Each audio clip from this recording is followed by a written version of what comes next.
There's also a lot going on in Washington with the economy this morning, focused on the latest numbers, on jobs, and of course housing. And CBS News business and economics correspondent Rebecca Jarvis is here now with the very latest on that major part of the story. Rebecca, good morning to you. Good morning. So last week we had the unemployment number. With the unemployment rate, we see drops to 9%. Now jobless claims, that number is out, and that's dropping. So what does this all say about the economy here in 2011? Well, overall, it says that the economy is rolling along. We are creating some jobs, fewer than many economists would like to see, but we're also seeing fewer people going out and seeking new unemployment benefits. That was the number that came out yesterday. 383,000 people went out last week, applied for new unemployment benefits. That's the lowest level since July of 2008. So that's a good move, but we still need to see more. And we still anticipate it's going to be 4 years before we see unemployment back at more normal levels, which would be 5 or 6%. A big number. 4 more years of this. It's incredible. A little bit more than 2 years after the government stepped in, seized Fannie Mae and Freddie Mac, they're now talking about phasing out these housing giants. So what does that mean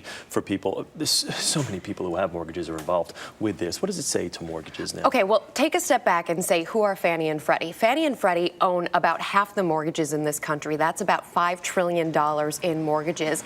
The government stepped in and bailed them out because the housing market was in a tailspin. The housing market really is what got us here. With them stepping away from the market, potentially getting phased out here, what some people anticipate is that we could see mortgage rates and the number of people having access to mortgages decline because bigger banks will take the process over. In addition to that, we could see stricter lending standards. So potentially 30-year fixed rate mortgages, for example, may be a thing of the past, but that's still yet to be seen. Well, let's talk about that 30-year fixed rate right now because it's above 5% for the first time in 10 months. What's driving these rates up?